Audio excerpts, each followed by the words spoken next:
I'm requesting more people. And I look down, I'm like, oh. All right, let's go. We ready? Almost. 30 seconds. Wait.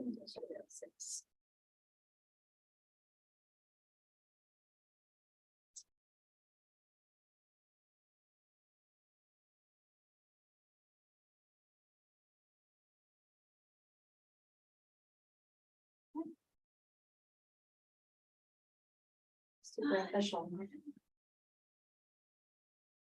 All right. Well, we will get started. So first, I'd like to call this special Board of Education meeting to order.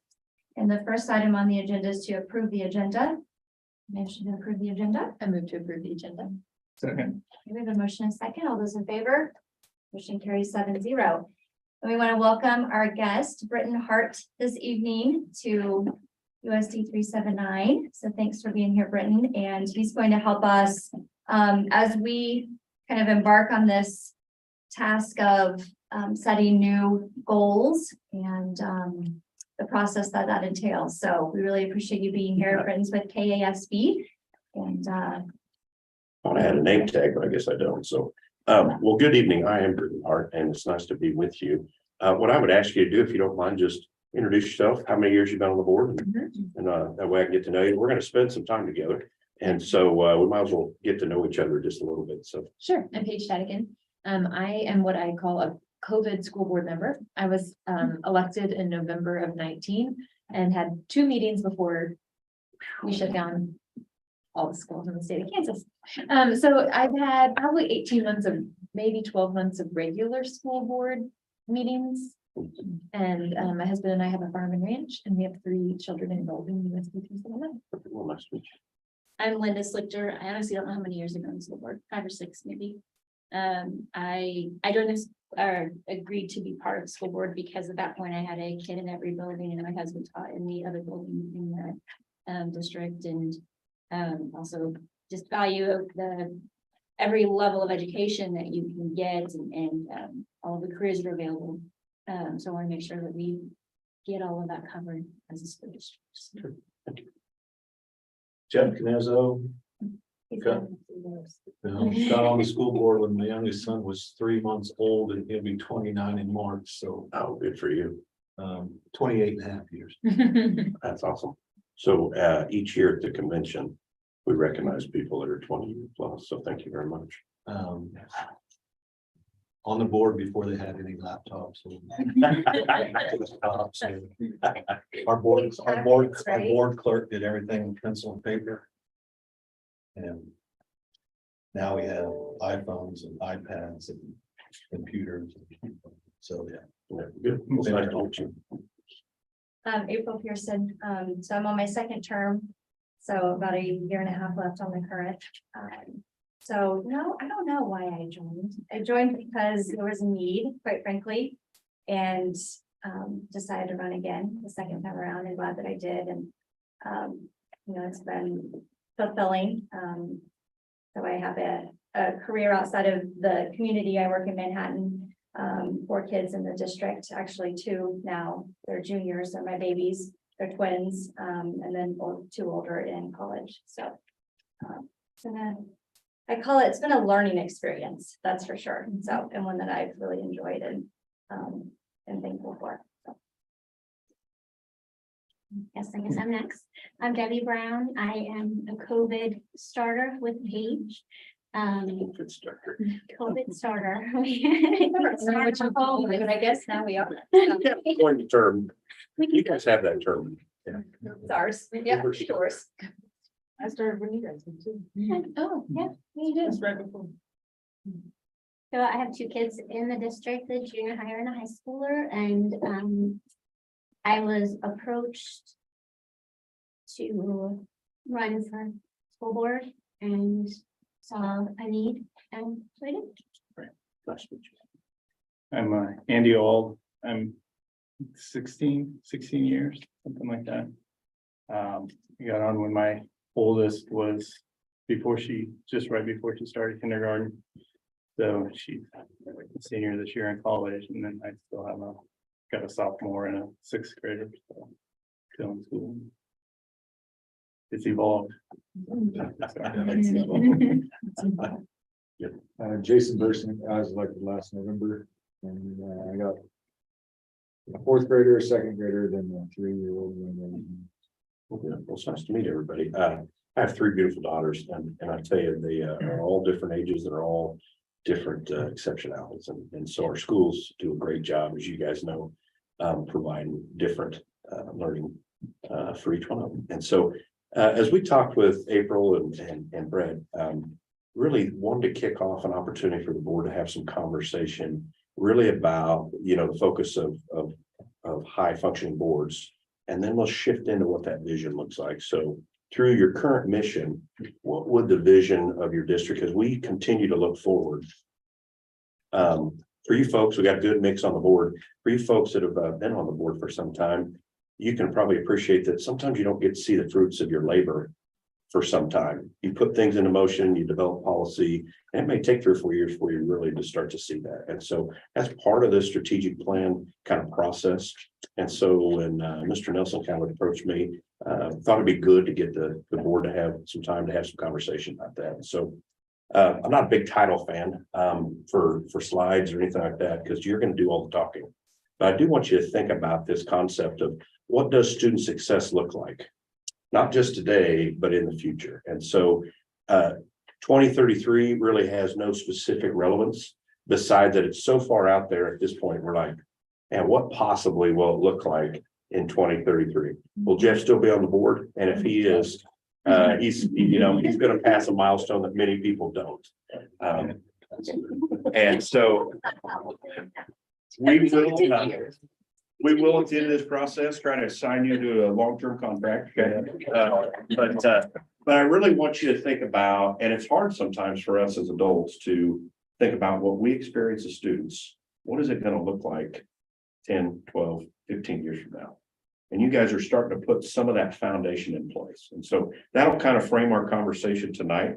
Again, I want you to think about what are the characteristics of your board that make you a high functioning board. We're going to tie that to a little bit of research from the Center of Public Education. They've done research on these lighthouse districts that talk about student success, and they've identified these 8 characteristics that really are the levers, if you will, that says this is what makes high functioning teams purposeful.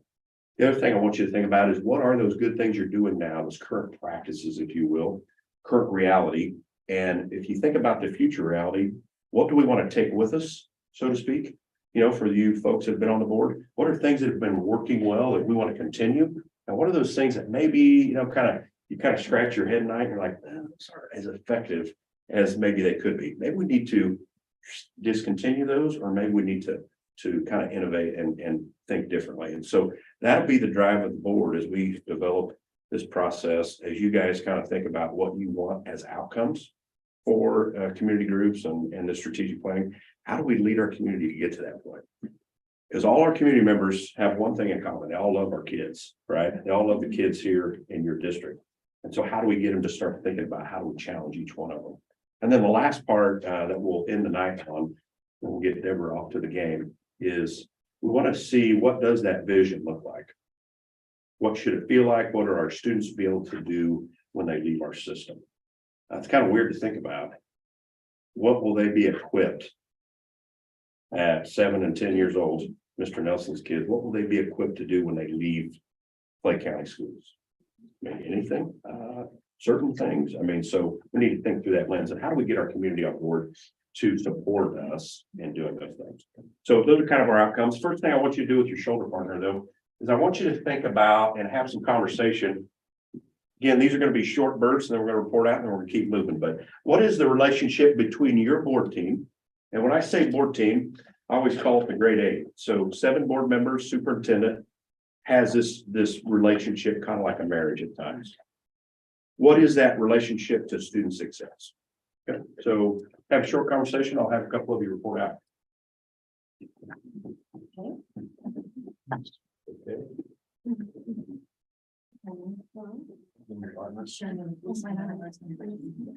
Yeah. Oh, it may be just rebuilt in. I'll shift to you guys, so I have a partner. You what? I'll shift to this end, so I can. I think that's all right. Group It shows, Oh, it okay. shows multiple screens at a time, so that was something to look at. Are we a group of 4? What are we? Yeah. Sure. That's what you guys want to do?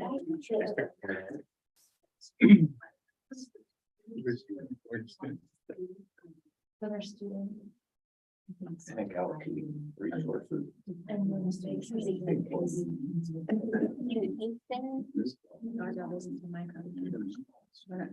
think the board, I think. Sure. I think one of the things I've seen since I've been on board is the fact that we've, the board and the superintendents. We've had, have always, the kids need first, and have always, we've always, that's been, has always been the agenda is that everybody on their own ideas, it's always been, so like, we've always had a pretty good group of people that have kids in the district. Better that way. I see. You look at Manhattan, well, some of the, or other places where it's easy to find. Where I know that more people are trying to do the district. Over there, which is like, I guess it's more political. I don't think we're it's political as a board. I see in some areas,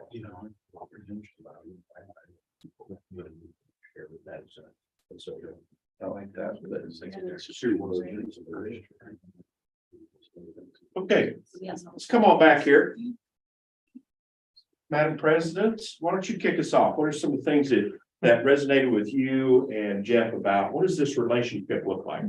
Okay, so I think it comes down to helping develop what, so what the definition of student success is, but probably more related to like, what are the KPIs, right? Like, what are the measurables of student success, and I guess how they're measured, but how they're achieved. Somewhat defining those, I'm hearing you say. Correct, defining those, and then we also even started to get into, not setting curriculum, but helping define what, starting to put You got some of the those things boundaries. into lanes. Yeah, you got the bumpers on the bowling alley. Yeah. Yeah, okay. Good parameters, if you will. Everybody gutter balls. Yeah. Paige and Linda, what about something you want to add to that? We really talked about how our job as a board is the link between the community's goals and the students' successes. And so we kind of provide the big picture. And then we provide the tools. Whether that, be technology or personnel, There you go. all of those things, resources, like you said, and then it's easy for me to envision 2033 because that's the graduation date of my youngest child. You're just So- want it over. No, well, we are hoping for that graduation in 2033. My wife and I always joke, and I'll ad lib, I'm a terrible ad libber here, is that, obviously we don't want this to graduate college. And I think when we take Ellie to high school, we're gonna go, oh, and you brought your grandparents. Ellie, and I'm like, okay, great, but I love the connection here of, I was telling this person over here, the community member, about how important it is that when we think about this vision and the goals of the district, community engagement's huge. And so you guys hit on that. And how do we help make those connections with what our outcomes are for students? So what do you guys want to add this next group here? Probably start P3. We were all kind of together here. We talked about, like allocating resources and keeping keeping student needs, the priority of that. That we're not, that the board is, as a whole, has always, and the superintendent has always been more focused on student needs driven and not random. Right, or political type. I think a lot of Issue. that's about opportunities, y'all, Yeah. more than anything. Is it fair to say, Jeff, that you're the one that opens the doors?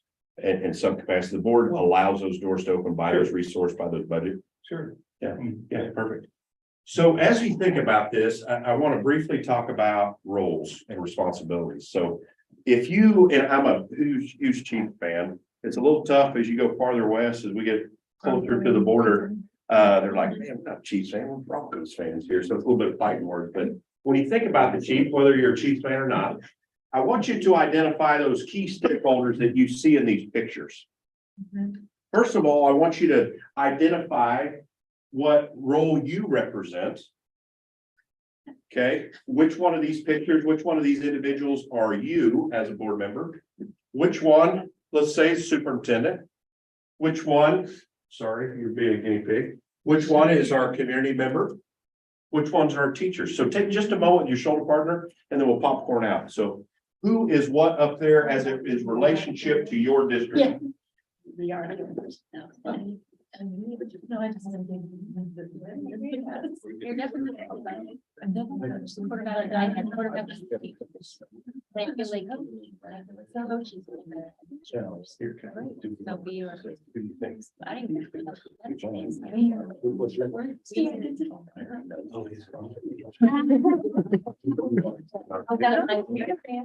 There we go. We met the person doing next.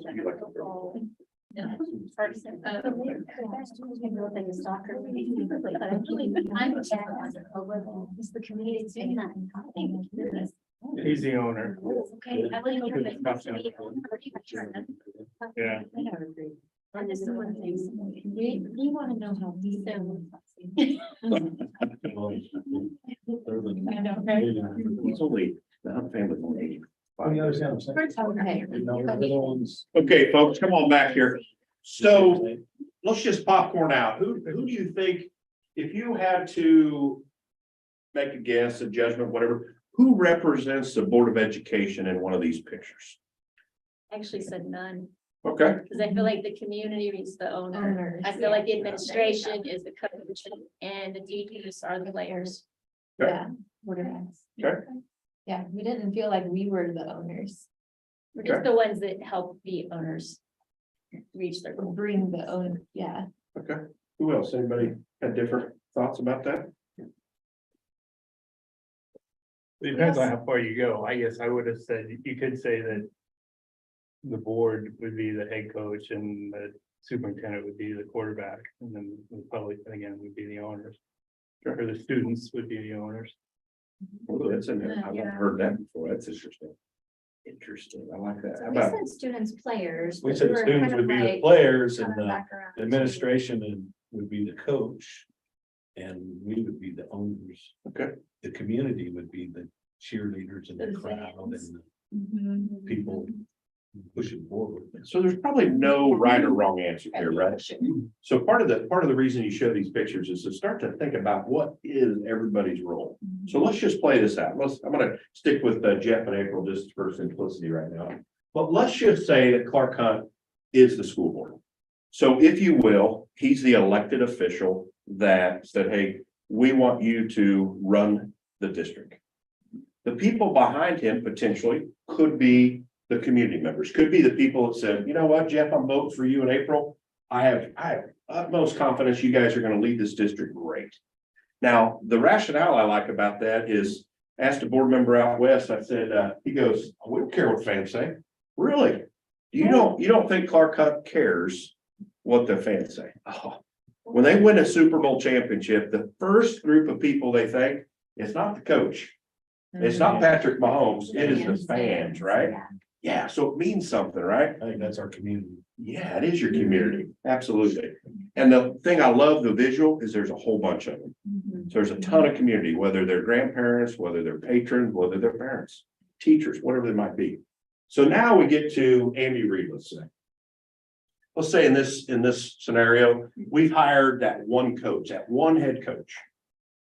And we've instilled really, he's calling the plays. The board's not necessarily calling the plays, but they have set policy, They put the resources, if we go back to what you said here, they put the parameters in place. They said, you know what? We care about these things in our organization. We only call it plays when we lose 2 in a row. Yeah, you gotta go down the locker room, don't you? Have it out. Just have a little presence and we move on. So who's Patrick Mahomes? If we kind of carry this out, who's Patrick Mahomes in your district now? Building administrator, Yeah. Building administrator, maybe that teacher of the year, maybe the teacher, yeah. maybe that outstanding clerk. Absolutely. Yeah, That's the absolutely. best here. People that, Go above and beyond, right? well, that and are the backbone of the head coach. I mean, Yeah. actually. Yeah. You know, if he's not telling them the the direction to go. Yeah. How many assistant coaches do you think Kansas City has? Mhm. You know, as far as that goes. So a lot of people miss this person up here, number 52. Who is that individual? Anybody know his name? Yes, I have to think about it for a second. He played for Oklahoma. Creed Humphrey. Creed Yes, Humphrey. Creed Humphrey. So a lot of people don't know, but Second yet highest. maybe has the most important role on the team. He's probably the most valuable guy. I think he's the second highest. Could be, right? They say the offensive line. So how many custodians? Mhm. You have that food service person that, man, hugs the kids every morning. If she's gone, you know what the kids do? They go, I'm not going in there, Yeah. right? So those people are critical. So as you think about, as we get into the strategic planning, we want to make sure all these individuals that we're talking about tonight are represented through this process, right? The most powerful part about this planning, this goal setting is the community engagement. And so we want to make sure that everybody that represents your district is represented through this process. So let's think about how we're going to put this glue together here. So there's 8 characteristics that you guys just passed. A couple of that, really, please. These 8 characteristics I kind of put down into 3 buckets. So the first 2 characteristics, really, let's just be honest, simplistic, high expectations about students. You should spend a majority of your time at this board table talking about kids, their success, what resources, what policies we need in place. Really, to be honest, what beliefs and values you have that you bring. Some of you have been here a while, some of you are new, some of you represent different parts of the district. So it's important that we share and start to develop that common value and those common beliefs. And those are through the expectations we have for our staff and our students. The middle bucket, which are those middle components with data and that accountability, is how do we, once we have these clear goals, how do we make sure that the resources and the tools we put forth are actually making a difference? Is it actually moving the students forward? Are we seeing success? Or we just don't have a real good pulse? And so that accountability comes in a lot of measures. Your number one accountability is that you hire a great superintendent. You provide him with the necessary support. And to be honest, you provide that necessary feedback. There should be constructive feedback all the time as a board. Okay. It's pretty tough when you're superintendent, you get 7 different forms of constructive feedback, but really, in essence, for him to be highly effective, the board, when they come together, that's when that feedback should happen. So he can do his job with his staff. The third bucket, which is toward the bottom, is we can't do any of this without this collaboration and trust. And that's what kind of, if you will, holds this all together. You walk into some boardrooms, folks, and it's kind of like they get in their chair, they start the meeting, they do their job, and they walk right out, right? They don't like each other. And so that relationship, when you think about that collaboration, trust is critical. You may be brand new, you may not know all these people, right? So how do you get to know those people? How do you start to build that nucleus? Not that you're going to come over to my house on the weekend, but no, we're going to have some hard conversations. You've had some hard conversations. And it's a lot easier to get to the point where we can make a decision if we have high level respect and trust for them. Doesn't mean we're going to agree, but it means that we're going to respect them. And that all equals what we started with. This success, you told me that was important. So what I want you to do is, this will be individual.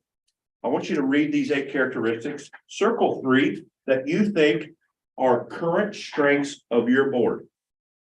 Not you individually, April, but you as a whole board. Pick 2 or 3 that you think are strengths of your board. When you're done, come grab a marker and you're just going to put a check mark by the three that you feel like, hey, so if April says, you know what? 2, 4, and 5 are strengths that I feel like are on board. And then once you're done, I'll know everybody's finished because they put their check marks up there. Mr. Nelson, you're welcome to use the marker as well. May have to grab a couple more here.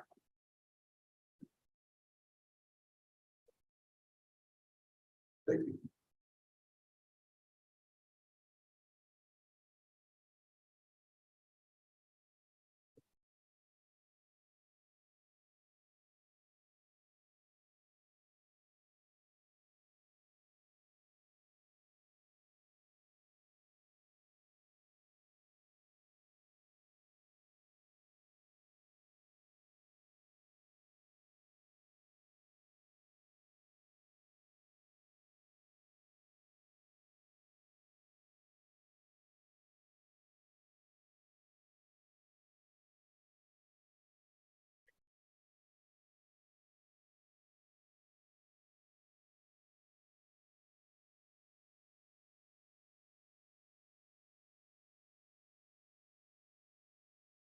Do what? Put a check mark by the 2 or 3 that you thought that you circled in your option. How do you do it?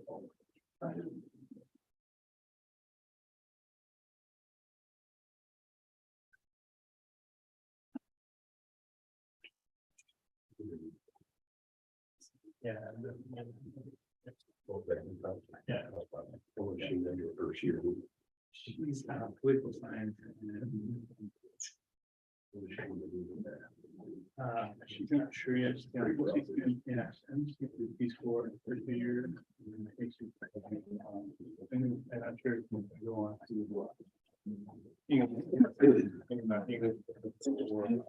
For law. Good. It's kind of fun to see them get into that phase. And Yeah, kind of stuff yeah. I figure out. Yeah. I love my oldest kind of, she goes, think about me on that PT school graduate. That's it. Uh-huh. We don't have one here for you because otherwise I'd love for you to stay here, but it also makes you a little like. You can't tell them what to do. Right, right. But so it's. Yeah.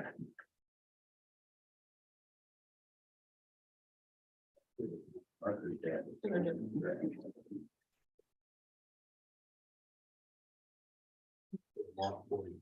Thank you. I was reluctant to share.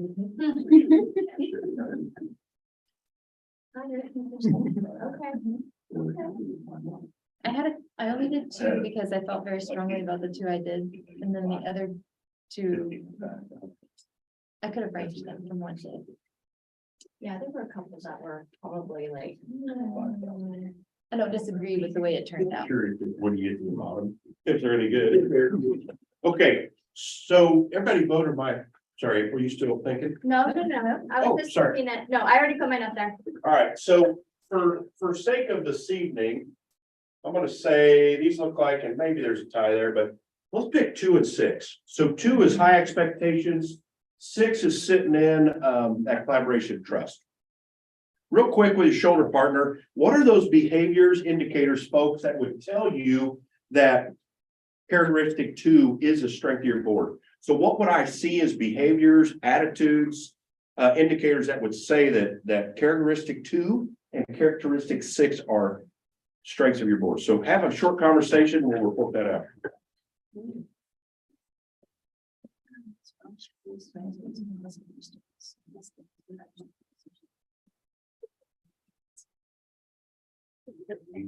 I think it's everything. Yeah.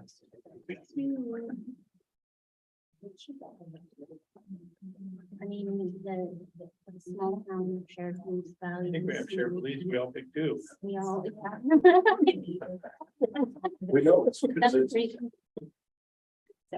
You know, just some of the big ones for me is a sign or an indicator that why that is. You look at, I've been in several different school districts over the years, professional development in this district is very strong in my comparison to that. Oh, yeah. Where I've been, school redesign. What do you think? Is something that you guys on the board agreed to. We didn't The last few years, and I think that was a signal that you're looking at the system as a whole. And attempting to do the best to teach kids at high levels. Right. But then curriculum resource allocation, when I compare the places where I've been, it is.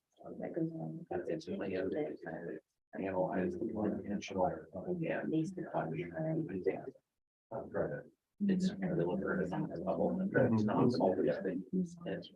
Yeah, yeah. Well, and I think so, when I was watching all the other school board meetings and we were looking at, we tend to agree, when we vote on this, it's not usually curriculum based stuff and learning based stuff that we disagree on. We all tend to agree when it comes down to the nuts and bolts. That's, I mean, I see other districts that have major issues there, and there's major arguments. You haven't talked about six, should be talking about six right now, and then we'll wrap up.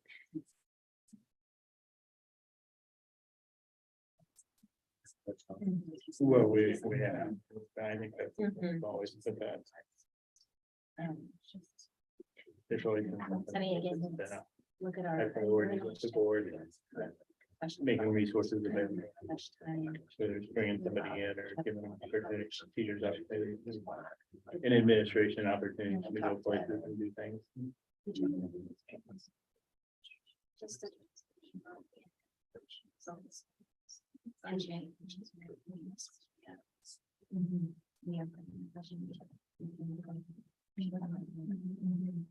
You know, I think that's a strength in my opinion, for sure, because some of what Debbie said, that whether you you look at Panorama or James Webb or some of the Lexia, some of the things that we're doing, that you guys allowed us to do. That our staff, the opportunity to all good signs. I do think that this last part, where it's to meet district goal. I'm glad we're doing this because we all need to be refreshed on exactly what those are. Yeah. So that we can. Okay, Continue. we'll pull you back, and I'm sorry if I'm not giving you quite enough time, but lots we want to be able to have you kind of tap into tonight as we continue to think about this process. So let's kick off with characteristic two. When you think about this, these strong beliefs and values, and it's really what it's this excitement you talk about with kids. What is possible? You said earlier, opportunities, right? So what does that look like as far as actions, behaviors, indicators? Might want to kick us off there.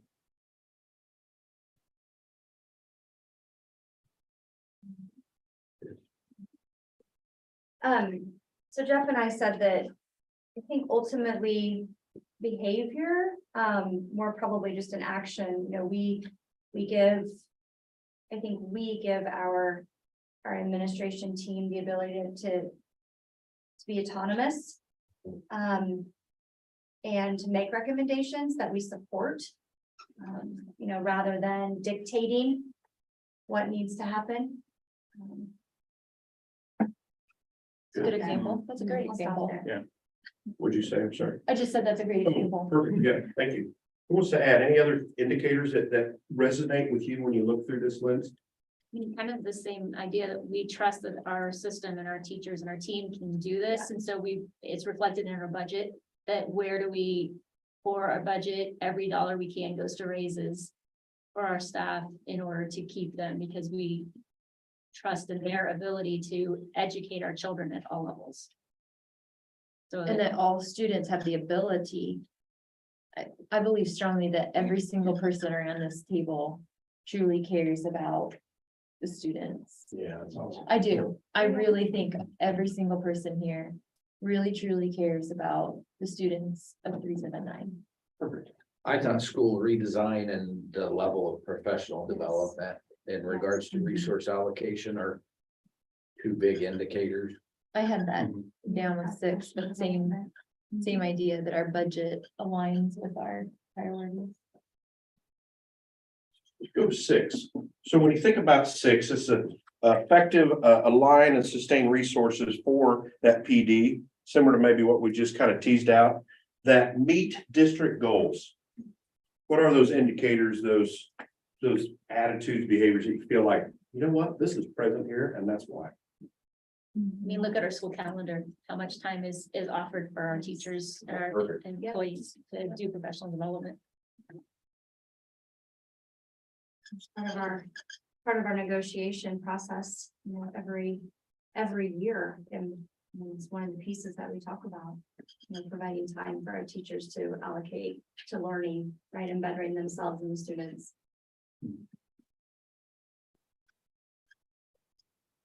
Anything else on this far side? I'll send this back in report form because you'll have trouble reading my writing, okay? Anything else you guys want to add on 6 that you maybe spoke about? Got to tease out a little bit the resources and the professional development. This might be only me, even if our district goals don't change at all, that last little bit of number 6 to meet district goals. I think that's highly important as we move forward, that you guys are going through this process so that we know what is a priority and we can use that as our anchor for where we're headed next. And so I am thankful that you guys are going through this process to ensure that our district goals are set. We get feedback on them. You believe in them, our community believes in them, so then we can go accomplish them. You know, if I put Clark Hunt back up here and Andy Reid, and I put our community back up there, the alignment of goals is so imperative, not just for the outcomes of staff and students, but for the success of the board. And so when you have a patron, and bless our patrons' hearts, because when they come to this table, they care about their kid many times. I mean, they should, right? I mean, I have my 3 daughters. When I come to a board, which I never do, but if I did, it would be because of one of my children, right? And they should. That's the luxury of that conduit. But you guys are charged not with just that one student, but with 1,300. And so this alignment helps you to say, you know, that is absolutely right. You know, patron 1, 2, 3, yes, those are important. How does that fit into our district vision and our district goals? How do we differentiate for students that have those needs? But overall, your goal is to look at all of them, and that's tough. But it also gives you a filter to say, you know, if we had 1,300 people walking in here, you guys would have 1,300 plans. And so part of this community strategic plan is to get all these ideas and start to funnel them into something that is functionable, that the board can really manipulate, work with, develop. Because I've never had any luck trying to hug an elephant. You just cannot quite get your arms around. But you can eat an elephant one bite at a time. And so how do we make this manageable? Because you do have a large system and you have a lot of thoughts and opinions, which are valuable. We got to get to a point where they align. So we're going to come back to this at the end of the evening, but right now I want to shift to this planning thinking. As the board, I want you to think that you're in the driver's seat here. You need to give me, before I leave tonight, really, Mr. Nelson and I, enough kind of boundaries, say, what do you want this process to look like? How much involvement and where should that involvement take place? And really what your role is, the community's role, and then really the leadership superintendent's role. And so I want you to feel free to just say, hey, what's this look like? Do we want more or less of this? Okay. And so when you think about this, it really is, you know, if you're a Dwight D. Eisenhower fan, it really is talking about the plan. The plans are going to come, but the importance of gaining all these perspectives, the importance of tapping into some of our students that maybe aren't always represented here. How do we get those voices? How do we know exactly when we get to 2033, we're going to really meet the needs of each individual student? That's hard. That's really hard. And so I want you to think about this planning piece. 2 questions I want you to process with your neighbor here. So I want you to think of why this goal setting is important. We kind of tease that out possibly with characteristic 6, but maybe most importantly, why is it important that we have community involvement? When you think about community involvement, how is it in relationship to the vision and the goals of the district? So have those conversations, talk about these 2 questions with your team, and then we'll do a quick report out and keep moving.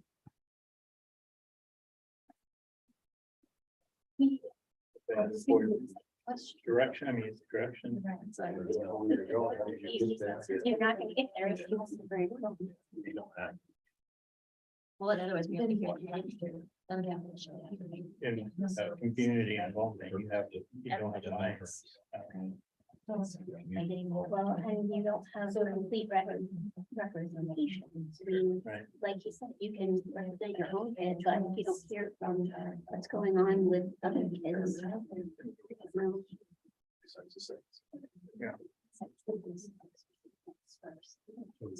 Throughout this process, I think with community involvement, some more I realized. It was sometimes you They should, they that should. hear from certain swaths of the community. So my question is, how do we ensure that we're hearing? Everybody, you know. You may not be able to talk to everybody, but how do you grab representation somehow from each swath? Set, and if we have community involvement. And particularly from those like groups where you have kids And who more. parents are involved in their education, and those are usually those kids that don't have words. We don't know. District doesn't change. They have the learning gaps, and they have. Like, how do we get that? Yeah, I'm good, yeah. How do we? All right, folks, let's come on back here. Madam President, let's kick off here. We can either, let's kick off. Why is this goal setting important from the lens of the board? To measure. So two things. One, so we have a purpose, so there's a purpose. And number two, to measure success and failures. We kind of want to know, and I'm going to challenge your thinking here for this next about hour-ish, where we currently at and where we want to be. There's going to be a gap. I don't care what you do. I don't care how well you do it. If you're here and you want to be here, there's a certain gap that we have to address. If we don't address it, and I didn't allude to the picture yet, but this picture is interesting and you can figuratively think through this all you want, but if we continue to do exactly what we've always done, I graduated in 1996. And if we do exactly what we did in 1996 with my three daughters, tell you what, I'm gonna put a heck of a lot more fertilizer and probably have to bring in some new dirt. Okay, because there's just certain ways that I don't learn that they need to. And so how do we get that mindset? How do we get our boards, our community, our people to think different? Because that's tough. It worked just fine for me. Okay, look what I'm doing now. My high school teachers would be like, are you sure this is right? He could not possibly do this, right? So who else? Anybody else on why is this goal setting important? We also can't be standing on that side thinking it's all roses. and it's Hunky really dory. not. That's an interesting thought. Thank you. Yeah, you're absolutely right. We may want to get there, but if we think we're already there, we're kind of in trouble, right?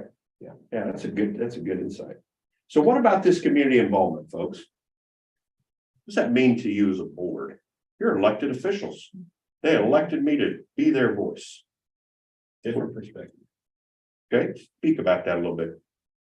I mean, we got 1,300 students, 450 employees, and we have 9,000 people outside of that.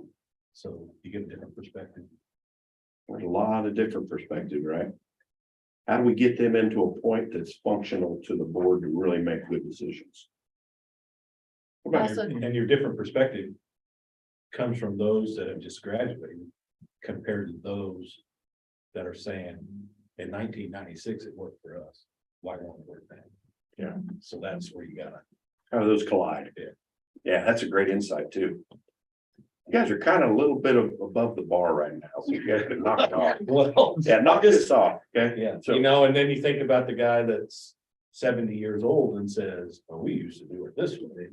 Well, we don't do it that way. Hey, the building that's built in the 1950s is just fine, Jeff. Don't be messing with it, right? Yeah, yeah. So, So that's the community part. I think. Well, and if we Yeah. set our goals with the community involvement, then can we be more sure that it is the right goals? And then we can keep ourselves from getting distracted from whatever shiny thing comes in the door next. You know, this is where we're aiming. This is a issue right now, but that's not actually where we're aiming. And it'll make sure that we as a board are aligning our goals with the community's needs and what they're talking about. What they're seeing for their schools, and maybe we guide that and show them what some of those needs could be. Yeah. But we can't be over on either side and the community be completely over on the other side. Like have our own personal agenda Mhm. instead of what the community actually needs. Yeah, you're gonna need them to make this come to fruition by 2033. Otherwise, you're just gonna, it's gonna be just Yeah, a we plan. can't be on our own. Anything else you guys want to add? I mean. Like community involvement and we have community buy-in, so when we do make changes, it can come up, it's more. They check that. Yeah, My wife is an elementary teacher. So this time of year, Brittany gets a cold. Not because Brittany got a cold, because she's, yeah, oh my God. Little elementary kids, they don't know how to wipe their own nose, so unless they're little hearts.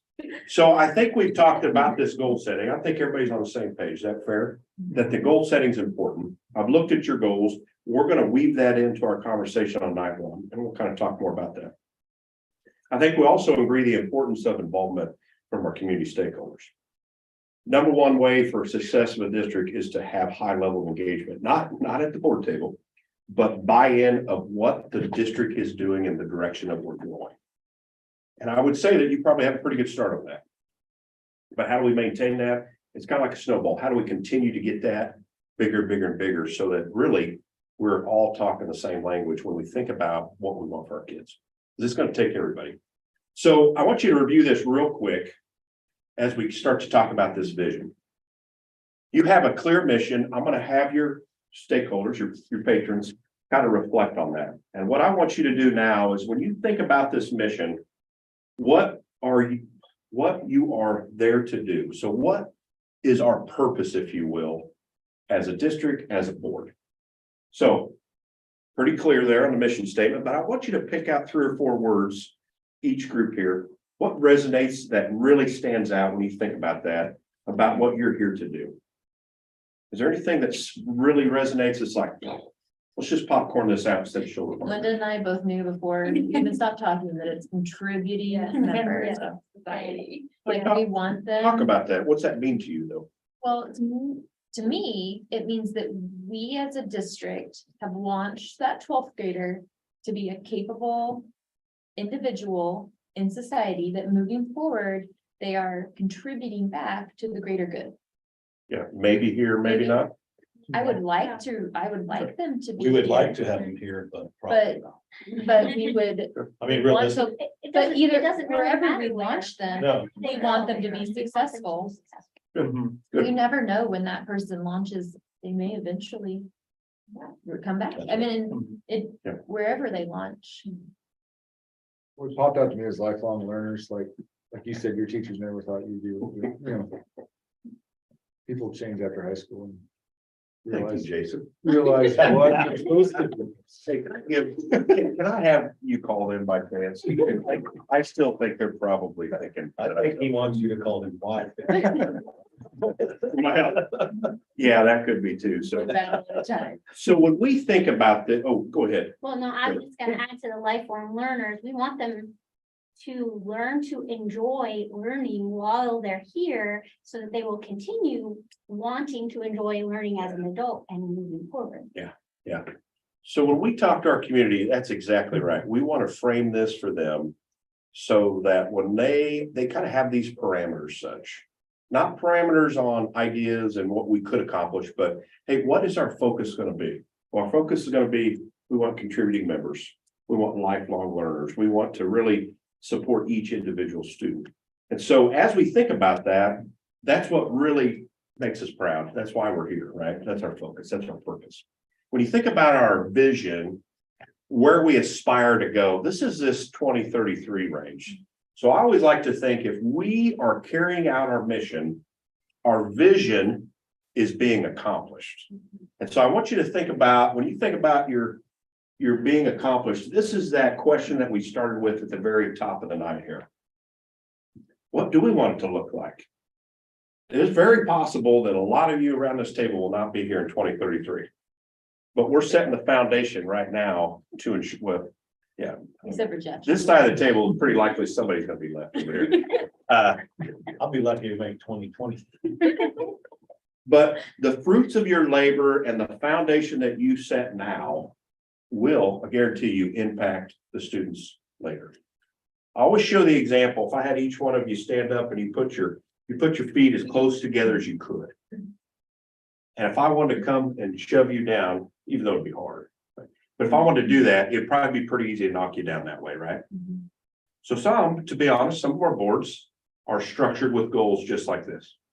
They're talking about the grass, the fertilizer they're putting on the grass. They're talking about all these operational things that really are important. Don't get me wrong, but really are probably at the discretion of the superintendent.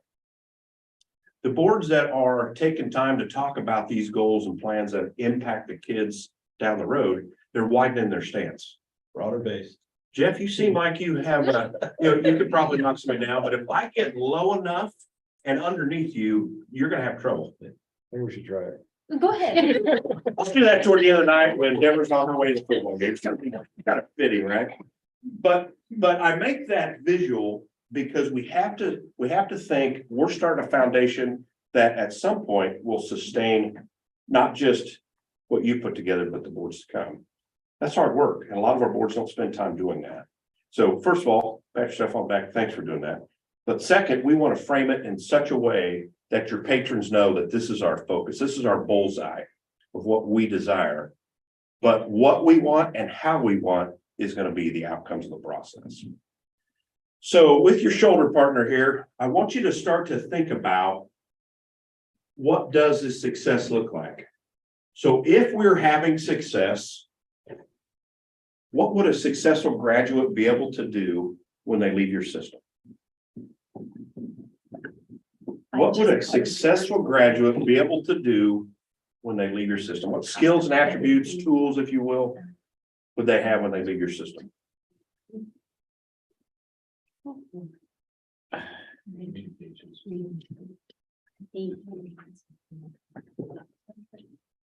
They need to know. Doing this, yeah. That's okay. Find out and that.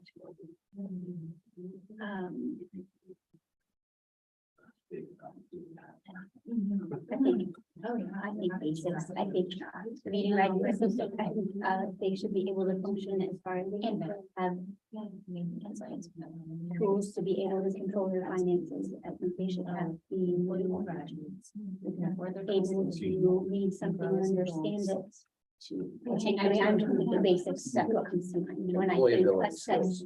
Yes, if I was looking even for a starter employee, what would I want my employee to be able to do? That's what I would want our graduates to be able to do. Of education. What about Get a bigger purpose. having a certification before they even leave our walls? It's gonna give them the ability to be a great learner and a contributing member of society. Now, that's probably not every kid. But it could be every role of that to ensure higher likelihood of success. when they Okay, folks, I'm not gonna have you report out here, and you're gonna come back to this, okay? But just for teasing out this topic to get your brain to start thinking about what this possibly could look like. The board's job is to identify the what. What would it look like? What would success be? What is possible down the road? That's the board's job. Superintendent's job is to figure out if the board says, hey, we want every single student to have real life relevant experiences coming through our system. That would be a great one, folks. Kind of high in the sky, but we are demanding that as a board. We want every kid to have a relevant real life experience. Now, it doesn't put the box around that. The box starts here. The innovation starts here to figure out how we're going to accomplish that goal. It's a big goal. Roll our sleeves up. Let's get our parents in here. Let's get our kids. Let's get our staff. Let's roll our sleeves up and figure out how we're going to achieve that goal. So that's where we're headed the rest of this evening here, is to frame this for and think about what this community input will be like. So before we do, I want you to kind of think through this. We still have a few boundaries here that we need to at least use as some reflection points.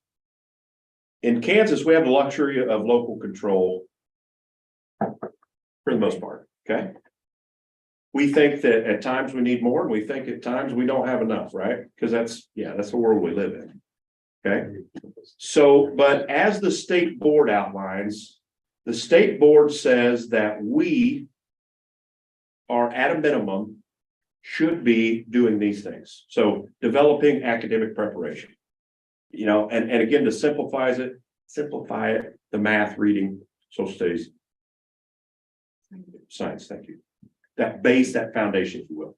That cognitive prep took me, thank you, Jason, earlier, but it took me 20 some years to figure out what that even is. But how do we get kids to start thinking about their own thinking? Metacognition. I sit in the car lots of hours a week. And man, it's amazing the things you can come up with by just be able to think about, you know, I had that interaction with April. What did it mean? How do I process that? What are steps moving forward? We don't always give our kids that opportunity. Technical skills. Pretty possible that out of this board, there's only 3 of you, possibly, based on research, that have a 4-year degree. Could be higher, could be less. But stats just say that not all our kids are going to go to a 4-year university. They're going to go to a technical college. They're going to go to get their associates. They're going to go get an apprenticeship. They're going to go get a certificate. They're going to go back and work with their parents on their local farm. There's 100 different ways, but not everybody needs college-bound curriculum. That's correct. There's a ton of technical skills that are important.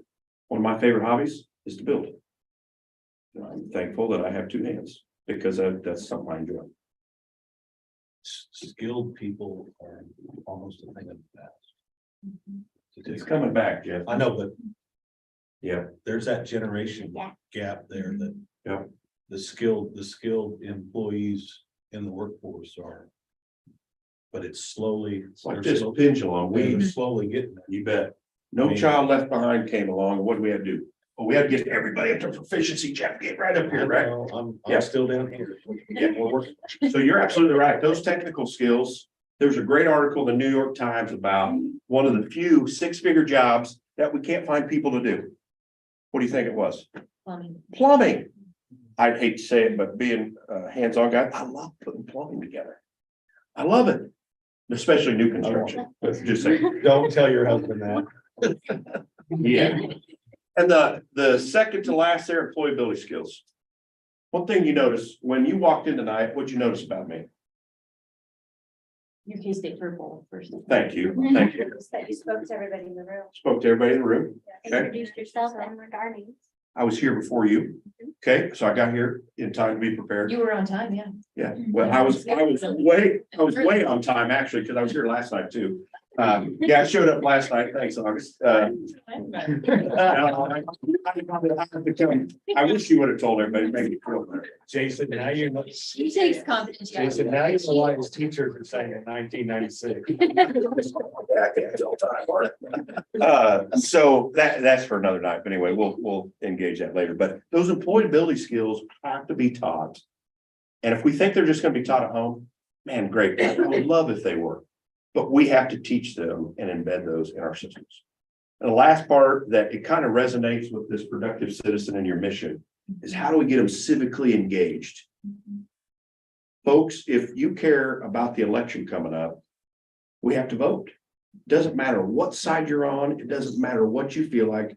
We have to get our kids engaged in that process. And you have to do it in the right way. It can't be just, I'm mad about a topic. It's got to be, Paige will sit down and figure out where we have some commonalities and where we're different. And how do we get to a point where there is something that we do agree on? We don't do that anymore. That's why some of our systems a little bit, if you're middle-aged like me, feels like we're in this spot where we're kind of stuck. We can't get anything done. So how do we help our kids navigate that system? They're the ones who are going to inherit it. We're getting older. They're going to be the ones that are going to be navigating it. And so if you think about these results, I'm going to frame it this way. We got this district vision. We got the Kansas can, what the state board says, hey, that's important. In your district, which is an extra layer, is we are going to add these principles. When we think about this redesign that you've invested so much time and effort in, your teachers know this like the back of their hand. How do we make sure that each one of these students that leave your system have success? individualized success. What makes them tick, what motivates them, what gets them up and want them to come to school. May not be the English class. May be my woodshop class. Well, I love woodshop, right? It may not be woodshop, may be art for Would me. not be workshop for me. It may be English, whatever it might be. That's what we're here for, to create those opportunities. How do we involve our community and families? You guys have a ton of resources here. How do we tap in to the knowledge, the expertise, maybe the money, the support? Because again, we can't do this together. We're gonna tug of war right up here. You want to do it with 7 of you? You want to do it with 9,000? Yeah, I mean, it's that simple. Let's tap into those. Personalized learning, we talked about that. And then this last part, which I think is something that just should be inherent, that's not. But how do we get these real world experiences? I had no idea I wanted to be an administrator or a teacher until I had a high school principal that I spent some time with. Just had no idea. But as soon as I saw him in action, as soon as he talked to me, he goes, you might make a great administrator, really. And I'm like 17 and I know I don't want your job. But that powerful relationship with that adult and those opportunities is what you as a board want to try to provide. And then those results, folks, again, are going to say, I think it was April earlier, this accountability piece, we have this clear purpose. Are we meeting our purpose? And are we on the right track to ensure our kids are having success? Whether it's these lenses or other lenses, these are the ones that the state board says right now, we're going to judge outside of your state assessment scores. These are ways that we can show as a state and our community that Clay County is doing well. Okay, enough of me talking. So I'm going to ask a couple questions and you have at your place this worksheet. We'll use about the last 30 minutes here and then we'll wrap up. So Deborah can get down to the ball game. You'll be there by halftime. That's what the band played. Well, that's what I'm saying, yeah. So at your place, you're gonna see on the left-hand side, which is not where we're gonna start, but on the left-hand side is what you feel like really is gonna be our current reality. Based on your policy right now, you're impacting students that are going to graduate here next year, 2025. We're gonna start thinking about how do we get kids over to this point. Again, this is bigger than, like I said before, some or all of you are going to be gone. What system and foundation are we going to put in place to ensure that that happens? You can't go, man, I hope this next one does it really good. No, that's not how it works. They're going to benefit from the fruits of your labor, right? And then we're going to identify the gap, which is sometimes hard to talk about. But I'm going to put these in this category. You don't have to stress about this, but I'm going to put them in this category as you start to have conversations about what this graduate will look like. The reason I like this is research from Marzano says, really, it should be fairly simple. And I think of it as somewhat of a clock. But where we start on the clock is kids, students. And I'm going to use ag, for example. I was in Emporia High for a lot of years. We got rid of our ag program. When I was there, oh, guess what we're doing? We're bringing it back. Why? Because we asked our kids. Kids wanted to know more about agriculture. Is there any jobs in agriculture? Yeah, there might be. Does my parents farm? Yeah, they do. How come we can't learn about some of those things in school? And so we started to hear and started to think about, oh, and this is a crazy idea. Let's talk to them and ask them, right? And let's start to think about what our kids want. So that's where we'll start. Then as a district, when we start to figure out that this is what our kids need and want, we got to build an educational program that'll match that. So what's that curriculum? What are those resources? What are those experiences that kids will get if they're in this ag program? Well, they're going to do it in a room. Are they going to get to touch dirt? Are they going to get to go out and see a spray rig? Are they going to get to go to a field? What might it be? So that's your educational program. Can we find us a teacher? I hate to say it, Mr. Nelson, but that was a lot easier 20 years ago, right? You're experiencing that. But can we find the best possible person that's highly qualified that wants to work with kids all day, that has that expertise? This physical plan, if you will, you could call it the buses, you can call it the budget, you can call it anything you want, but when we think about providing these opportunities, do we have the facilities that will reflect that? There's a reason that's toward the back end and not the beginning. We don't want to put a dome over the football field If when we go backwards, our kids don't need the dome. Okay, so you need to start with the kids in mind and work through. And so that's why we'll categorize them in this way. And the last piece you'll see, which maybe, if you will, is the glue, is this communication and culture. How do we get that communication at a high level where our parents say, you know what, I want to send my kid here. They have programs that match the needs of my kids. They love my kid. I know when they leave this system that they're going to be well equipped. And do we have a culture that will retain staff, retain administrators, support kids, and grow what we have? It's hard, moving target, right? Always something we have to continue to do. So first question, you're going to do this with your shoulder partner, is I want you to think about this right side, okay? Jot down some ideas. And then when you report out, I'll put them in this graph form for you. But I want you to think about year 2033, a little scary, because it was like year 2000, Y2K. Oh man, the computers aren't gonna work. Sorry, August. We can't stream the board meeting tonight, okay? Because the internet's gonna shut down. What is it gonna be in 2033? But I want you to think, to help guide you, are these three questions. What do they know? Meaning the kids. What do the kids know in 2033? What can they do? Ooh, that's interesting. Sky's the limit. Or are you gonna be Britain? You know, if we talk to my teachers. What will success look like? At no point am I having you think about how and the details. I'm thinking this global piece of what. This is going to start forming our vision. So jot down 3 or 4 ideas with your shoulder partner about this successful graduate in 2033. Right, I just remember digital navigators, and then there was like, so what can they do, no matter what? Technology is going to get the people like it, but I actually love technology is really something that they're going to know. Keep coming back to independent thinkers, keep coming to, yeah. You see so many kids that. You know, like, really you know, especially when they get that like graduate school, they get kids in there that just can't think for themselves, they need to be told. You need to figure this out. With all you need to be independent thinkers and learners. What do you need? You need it? Do you have a whiteboard or white paper? Like a big one, like. Not all. Yeah. What skills that they're going to use by themselves, but they've just been, I think, so it's more. I don't think.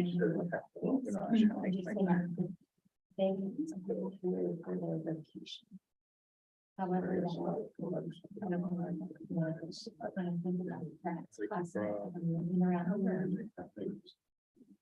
Well, independent thinking and teaching to learn and not trying to pass. And so we, and I think some of the reasons sometimes that hasn't come like that a little bit. It's like where. Individual plans. Yeah. We have a change.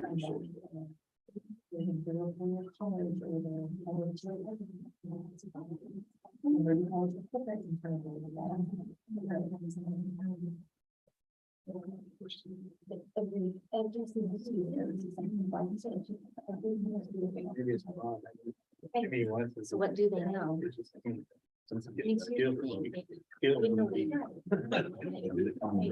How to.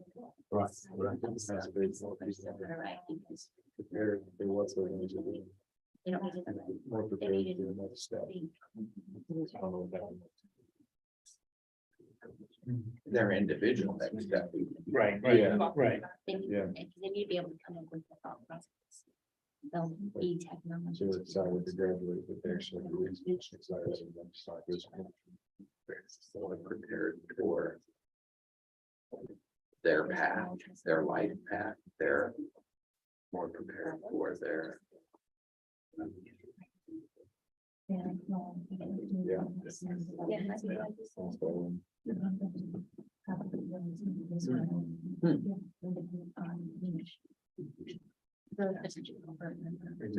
goal, every individual goal. It's just something with a lot of them, but that doesn't matter.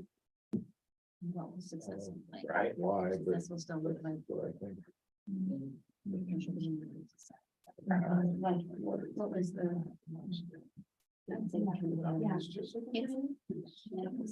Lifelong learner. What is open that?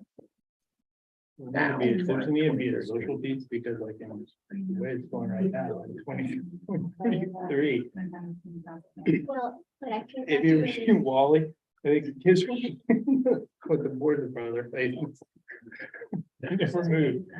I hope. I see so many kids walking around campus looking at their phones all the time. And even my kids in the house. Like, what is that damn thing?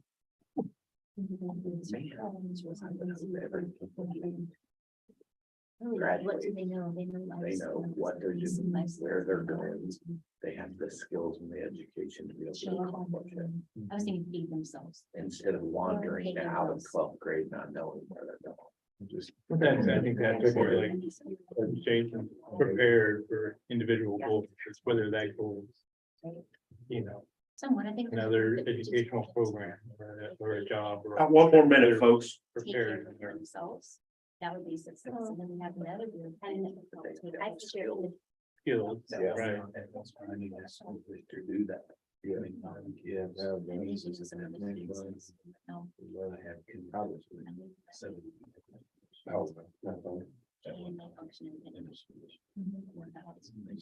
Just. Yeah, well, you said no, but I had, Yes. if they think for themselves, or what was that? Independent thinking. Or think for independent thinkers, I think. Executing their maximum potential. So they have the academic foundation to. Face, the first name, the last name, living, what sports you play. And I would always tell them, one thing that resonates with me about you. Because there's. Okay, Yeah, that's the cool. one. okay, folks, here's what's gonna happen here. Is so I'm gonna collect this data and we're gonna put this back in report form. And we're gonna develop what we feel like is a vision that will align with your mission. We are then gonna share that night one of your community focus groups with your community. That will help again create that purpose and that lens, if you will, of what the board desires as our outcomes and our vision. And then they're gonna get to go wild, really, if you will, about what that could look like in the future, okay? And so we're gonna start with this 2033. And so we'll just go around to each one. If you guys want to start, Deborah, on your group over here, what are some of the things you talked about? When you say these things, don't worry about what I'm doing. I'm gonna put them in a particular category. You may say something that has something to do with facilities. There's no judgment to that. I'm just organizing that way so we can kind of to develop some vision from that. Okay, one thing we talked about was we want them to know, we want them to think independently. We want them to know how to make their own decisions. Not just follow the crowd, follow the meeting, follow. Good. What else? Just spew them all out. Be prepared, Prepared? What does preparation mean to you? like. When you graduate, just don't be happy not to go to school anymore, just be prepared for what the next step is.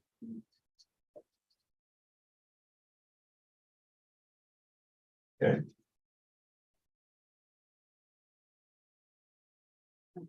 We talked about skilled being, having some sort of skill or skilled.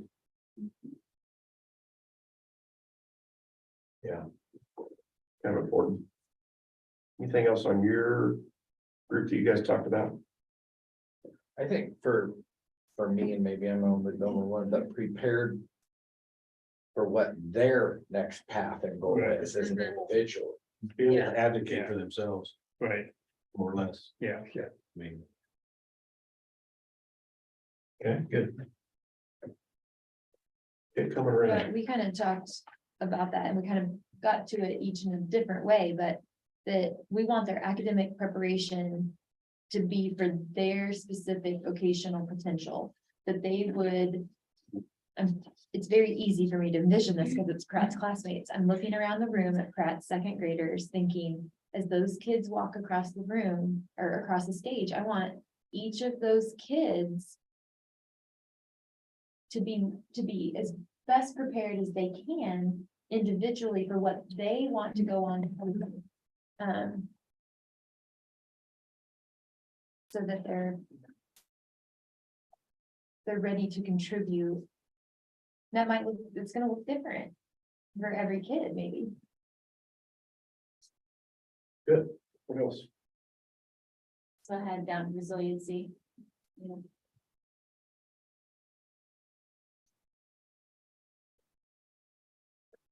And how to discern their own problems. We talked about that too, which is kind of like their independent thinkers that you guys talked about. Discerning situations. I'm still working on we have life skills. Just Don't. basic life skills. skills, life skills. What are life skills gonna be? That they can pay their bills and feed themselves and stay healthy. Not living Count with their changes. parents. Minor vocational, like get up for work on time. You know, those skills that you learn to be employability skills. There you go. Yeah, because I think what you're saying are two different things, but. I both- do, and I both don't might- think they're wrong. Bet you folks are. Communication skills, Oh, wow, definitely. that'd be a great one. We had advocate on your own behalf, Mhm. confidence that you, at your opportunities. I You know know, what you mean. sometimes you gotta hit your low before you get your high. I mean, Having had, yeah, I think having had an opportunity to do things and fail and know that that's not the only choice. we had Noah skill and then we had tech savvy, because they're gonna have to be. Right, wouldn't it be nice to, let's just take Linda with nursing. To know that you don't want. To do that Mhm, Yeah. mhm. would be great to know before you go off to get a BSN. Mhm. Or to do it and get it and have the confidence to go get a job in something else. Yeah. Right, because that's not really what you want. And that independent thinking of, I'm not Problem happy here, solving, let me yeah, discerning figure out what that I I am can. would be happy. Where's my niche? Right? Mhm. You said resiliency, so it's Mhm. different, but yet. Great. Starting to see, I'm shoving a few things over here, because as we think about this. To put these things into action, we're gonna have to have those reflected in what we do. Through instruction, through curriculum, through the actual experience, if you will. You know, so. Anything else that we got plenty of time, there's no fret, but anything we left out that. Thinking about 2033. Man, that's a long way away, right? Little Ellie's gonna be out of high school. And her parents are gonna turn into gray-haired grandparents, right? Just naturally. We're gonna be old. I already have gray hair.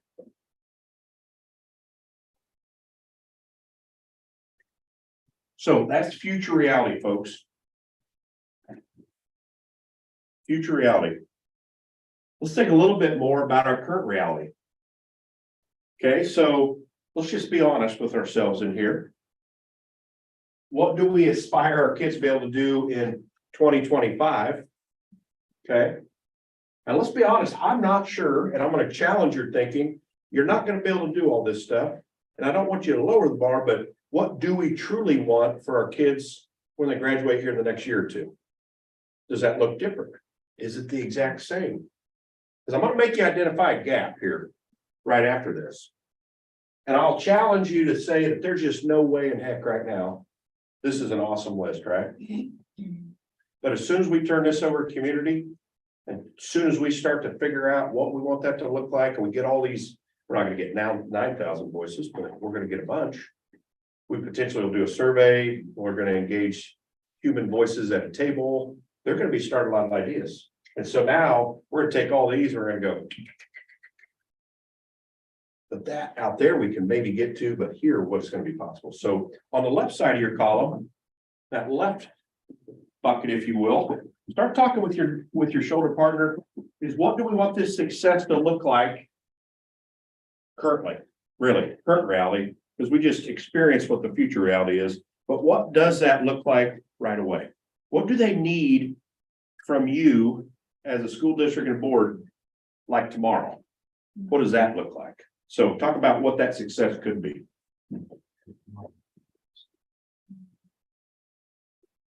Nice talking about. Learn to my girls, right? So, You know, I used to have. I think- For my children. And I cut it down to 3. More than happy, healthy, and having fun. So how does that? Our system From this. does a great job of Okay. the basic academics, your math, your ELA, your science. They would have. And I think most of our kids know those things when they leave. Like. In my opinion on gap is, I don't know that, What is out there? not all, but some at least. We as a district. I don't have any idea of what's next, what they're gonna be doing. Sure, we gave them ELA, math, and science, pretty good, I think. Yeah, but knowledge of But that. if we give them enough to truly launch, whether that be skills, whether that be knowledge, whether that be experiences. There's some extent too, I mean, the gap is just Things. even what's out there. Yeah. What, you know, I mean, some of the things. Students we have currently, there's still something to come back. That's why I So like that. it's. About that. Yeah. Job value thing. Mhm. Right, just because I already got mine. Oh, I know, I thought I want to do this. First 15 minutes in that job shadow, I knew this is not. Yeah. And then I heard from Haley Avery that's did her job at that day that I was. I fell in love with that. So that experience. Because when they were trying something. And I think. I want that. We're based where the whole job. As we're evolving, you know, IPSs are helping, but Successful graduation, I mean, in 2025, they're gonna, within our district, they're gonna have some. options. I think they've had opportunity.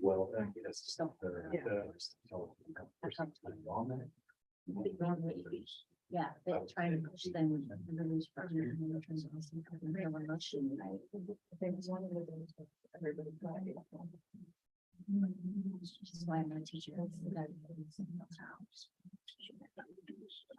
That's why I'm so thinking about the fiction. Oh, wait. But we had to put it for the answer, so I think that it's too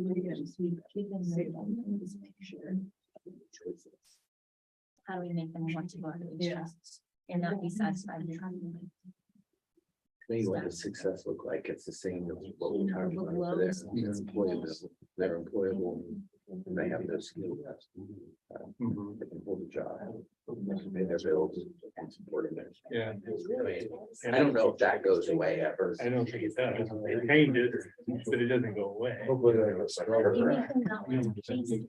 What their challenges are. Right. It's the tools that we use, like. When context.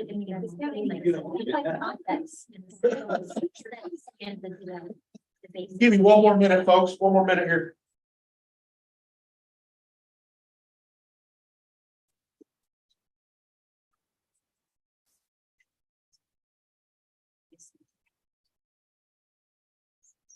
Show them success. So is that. Yeah. What can you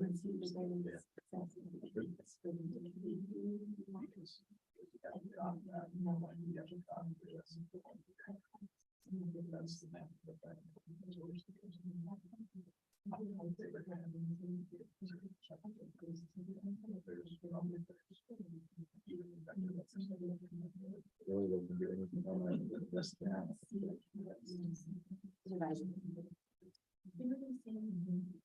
Well, they do.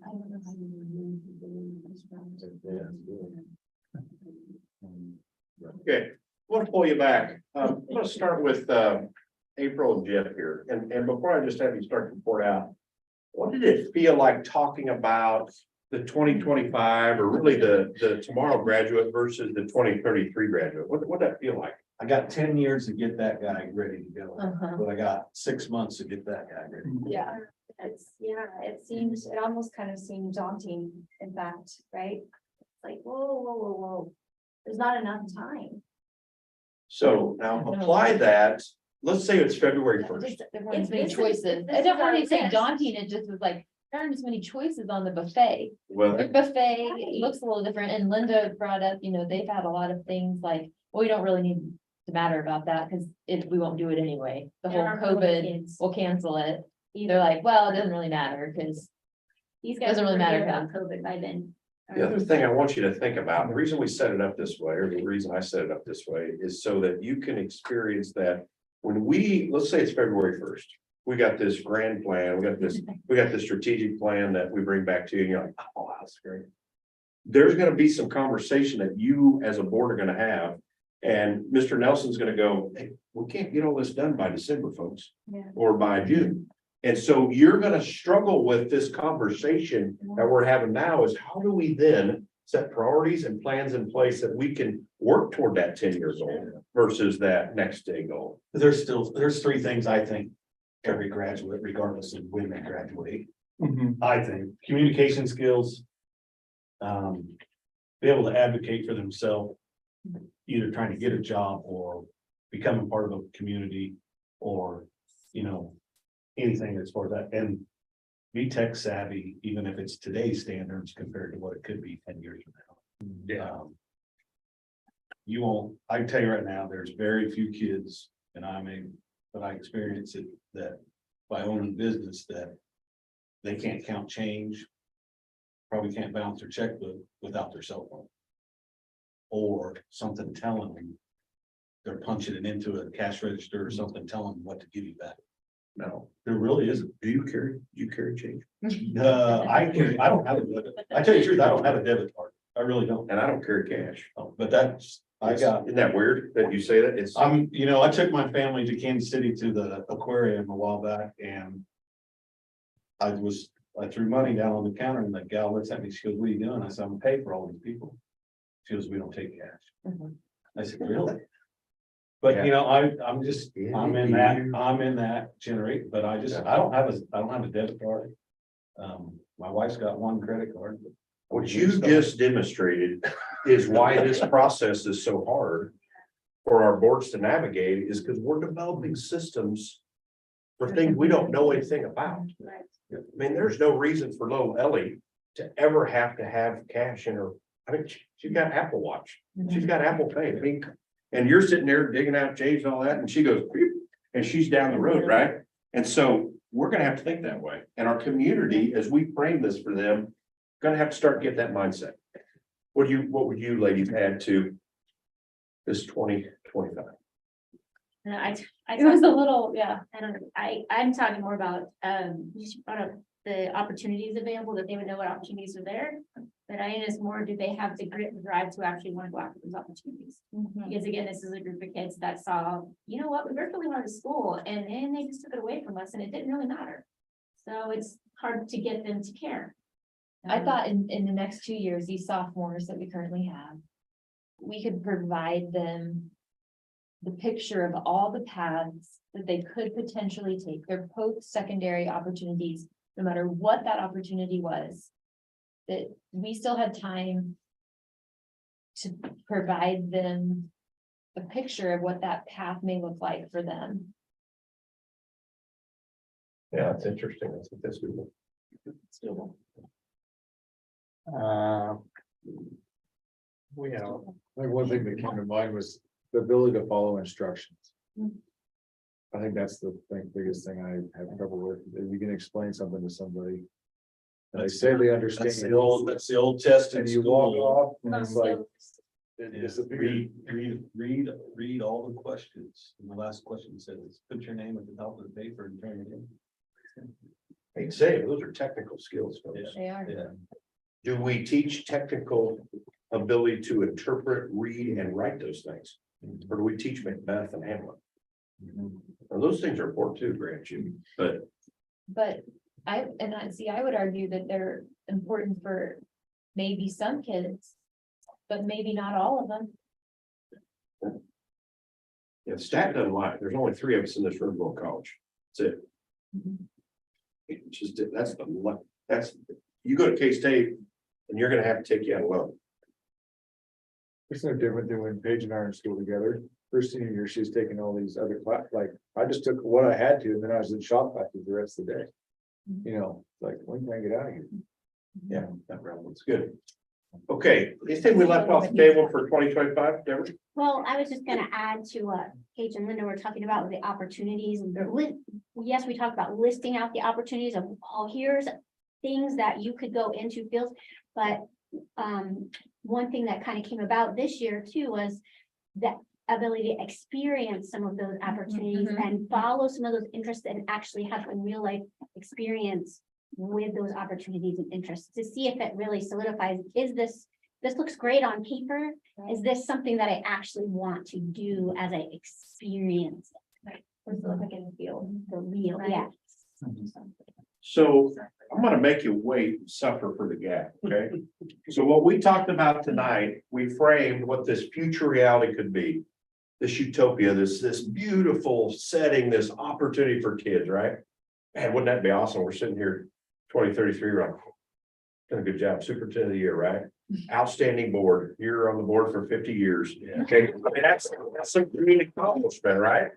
So then we talk about what this current reality is.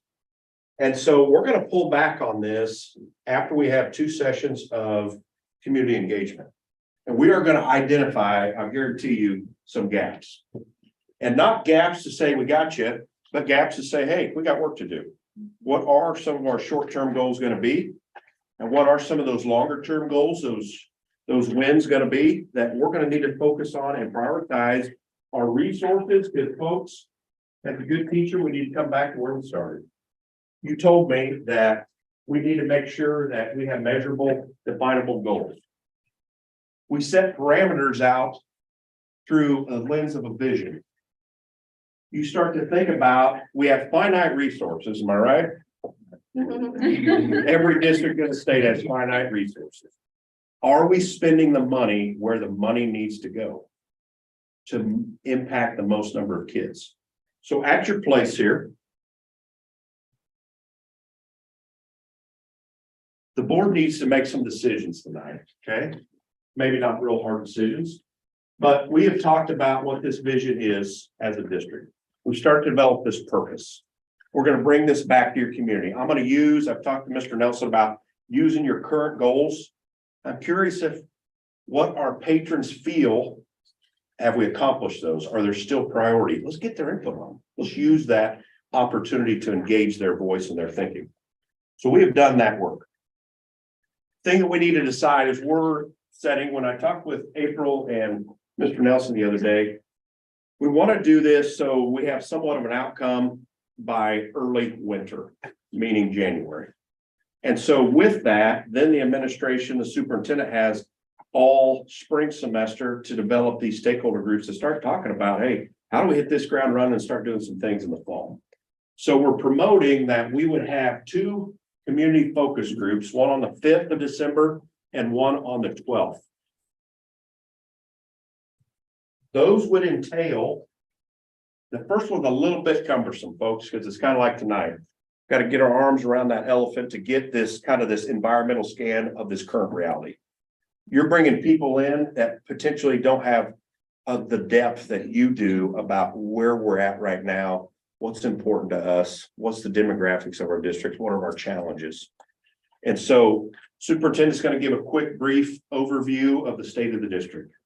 We're going to dive directly in, and I'm kind of right here on the December 5th, if you want to follow along. Then we're going to dive in really quickly to what does this SWOT analysis? A SWOT is, we're going to identify the strengths. We're going to look at the weaknesses, identify opportunities, and look, do we have any threats or barriers that will hold us back? That then will develop each group that I hope that a board member will be at and kind of help facilitate and be that resource, is then we'll identify some themes before we walk out that door.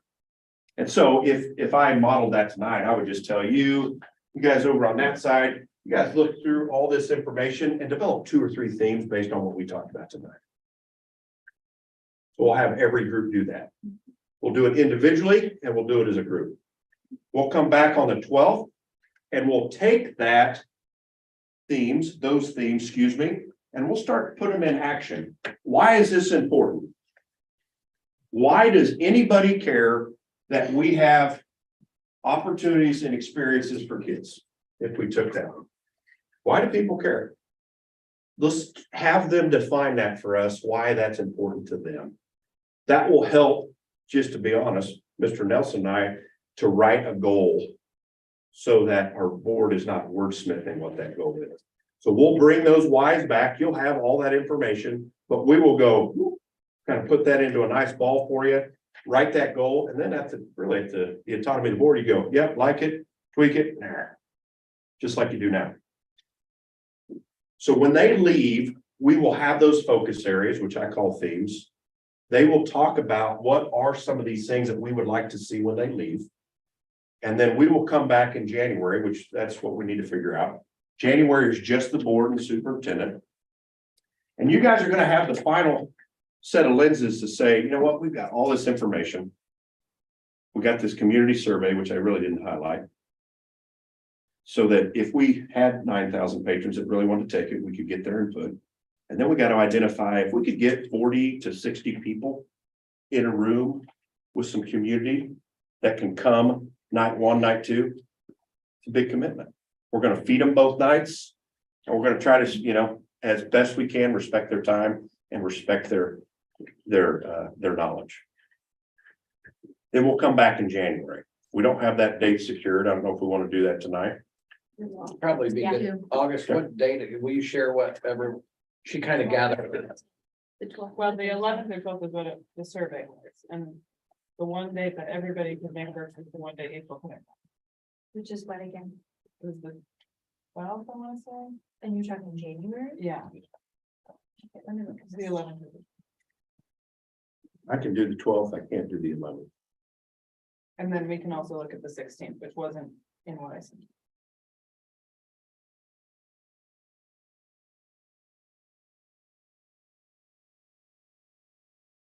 I don't know why I can't do that.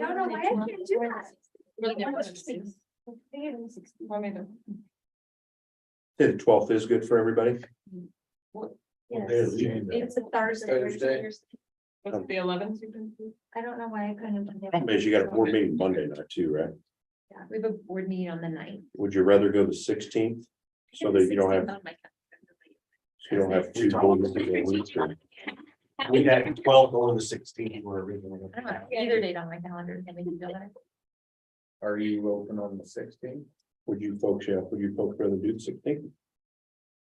It works for me, that's fine. There's, Gonna be about an hour. No more than 75 minutes. We're gonna have all this information. You'll have it ahead of time in a report form. Really, I'll have some simplistic activities where you just start to kind of do the funnel. We're gonna identify what are gonna be some of the quick wins, what are gonna be the short-term goals. Now, that doesn't mean that we put all the rest of it in this file we never look at again. That means we pull that out as we kind of continue to progress and think about how do we tackle these things? Because we can't do everything and do it well. So we need to figure out what is our focus. So did we decide 16. 16th? work for everybody? Sure. So to finish out this timeline, so the spring, the superintendent administration gets stakeholder groups developed around these goal areas. The board is somewhat going to approve, if they're capable and ready to do that, approve that strategic plan on the 16th of January. You're gonna be able to look at it, you're gonna be able to talk about it. We're gonna have it refined enough where it's in a workable doc. Again, you guys say, you know what, we need a little bit more time, we need less time, whatever it might be. But then in the spring, we build these stakeholder groups to say, let's start unpacking each one of these goals. We may have a goal around, let's just say, social, emotional, and one about learning. Those may be different groups of people. We may tap in to some of our resources in the community in this county differently than what we would if we're talking about learning. Summer, professional development, getting people on their same page, really starting to think about what do those plans look like as they get into the classrooms. That's where the actual work happens. And then the fall, we're kicking off this strategic plan. We're kicking off these goals. I'll show you at that January meeting, how do we, and maybe you currently do it, but how do we align these goals in and develop it into everything we do through our board agendas? So if we have student success as a board goal, how and when do we talk about those things? Those should be in the Friday notes. Those should be in the agendas of the board. Those should be, honest, folks, your boundaries. If we're saying, you know what, JV football is really important, let's talk about that. How does that fit within one of your goals? And so as a board, that helps. As you say, this is our focus, this is our purpose. It allows you to say, you know what, that's not our lens to wear. That's your lens to wear. Now, is that perfect? No, because the board, if they decide they want to talk about it, the board gets to decide. But that helps as a board for you guys to police yourselves, say, hey, here's what's important. Questions about that? Any heartburn about these dates? We generally talk about the survey. Survey, if you want to give out, it's pretty easy. I'll send that to Mr. Nelson. He'll want to tweak that a little bit. If April, you want to look at it, if the board wants to look at it. But essentially, we may want to make sure it speaks of what is specific to your community. So I could share that November meeting too. Yeah. Provide a little discussion time if you guys want to. Yep. And so that survey really is for every patron in the district to be able to Sure. take. Yep. Doesn't have a ton of open-ended, okay? Has some, but doesn't have a ton.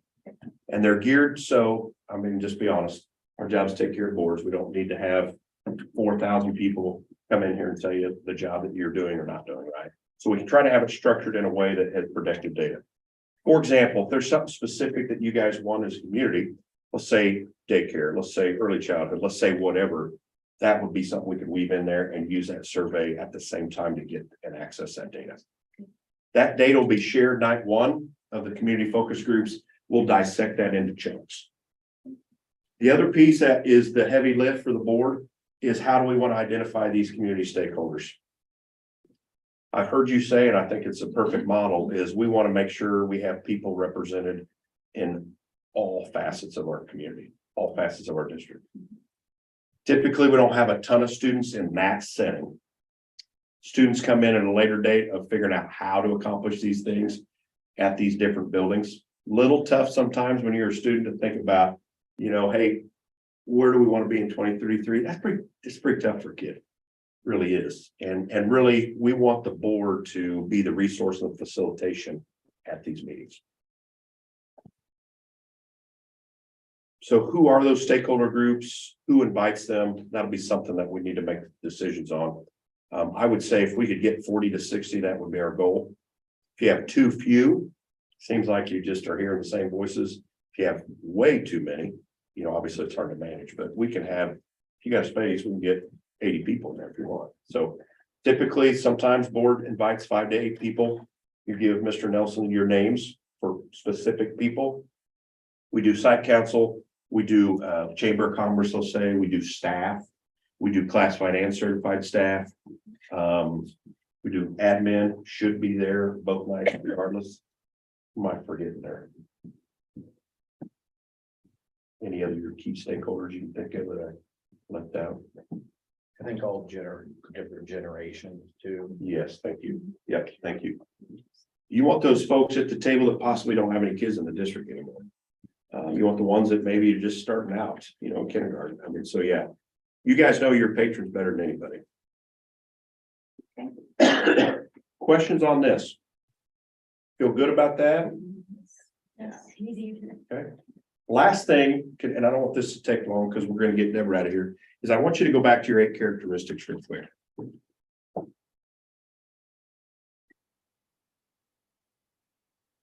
want you to underline on your paper. I had you circle your strengths.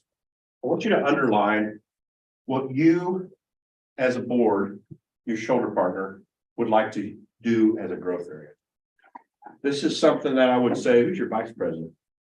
Jeff. So Jeff and April, this would be what you would drive through the lens of development in conjunction with Mr. Nelson to say, if, for example, you guys select,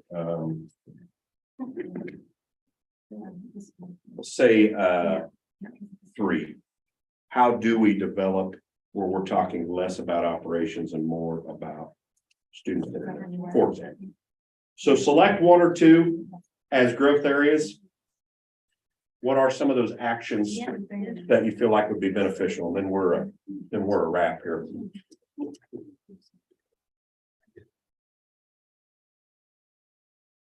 I think I got everyone here. I'm a marker order, I guess. I think mine would be, depends on Ross's business, that would be. What? 8. I think some of this. Yeah. KSB was here, and they had good session, I'm looking forward to it. good information. You guys coming to the convention? Oh, that'd be great. Good.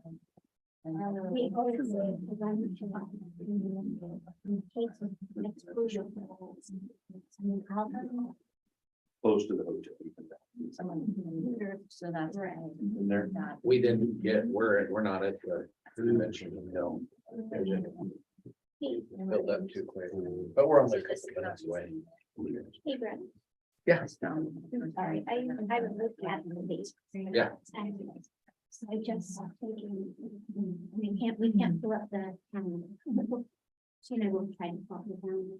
These aren't both Christmas program nights for like. It's 8-12. Because it's a lot of things on Monday nights. The 12th is already set as a school board night, so Right, that one's already. that one's, yeah, December, but I would hate to take both of them Fifth? off, you know what I mean? I'm not showing any. Okay. Scholars Bowl. Looks like a middle school game, That's, I just wanted to verify that it Yeah. wasn't. and I'm not seeing it on mine. Thank you, Deborah. It's kind of a, don't mess with the. Yeah, Christmas program. No way. Hey, let's talk real quick, growth areas, got them out too. 3. Okay. 8. The second half of 4. Second half of 4. That's interesting. Well, it's because we've never involved our stakeholders in goal setting. Okay. As long as I've been on the board, we never have. When we get to January, I'll give you a couple thoughts That's for. been a while. I'll give you a couple of thoughts for you guys to process. So what somewhat works, maybe best practice is every 2 years, every 3 years, is you would bring in a similar group. Now, you're not gonna get everybody exactly, but you bring in a similar group and really it's simplistic wise, hey, how are we doing? Where are we falling short? Are we missing anything? Because what's important is we may have missed something that's gonna be new to this next generation of kids. If we don't get similar input, we have no idea. So we can talk about that. It's good. What else on growth?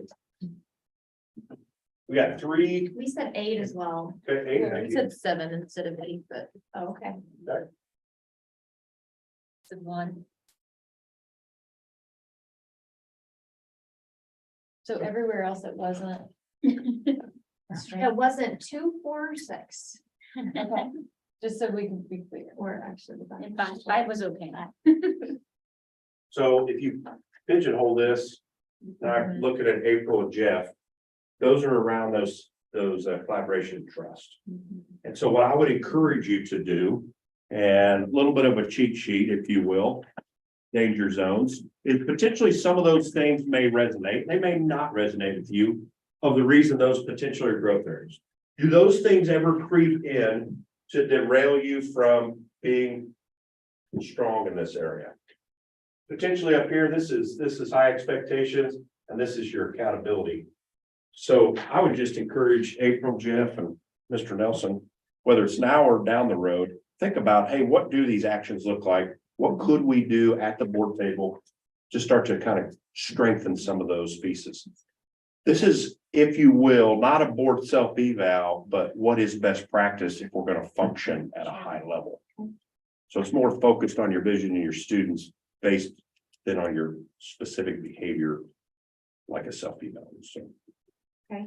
Questions for me? Anything we left out before we part ways?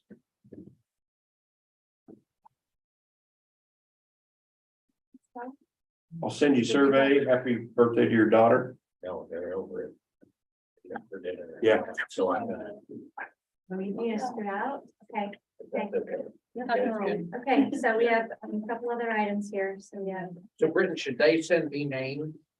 If that's how you want to organize it, I would encourage you 5 to 7 per board member if you have them. You guys all represent different, let's say, organizations, different stakeholders.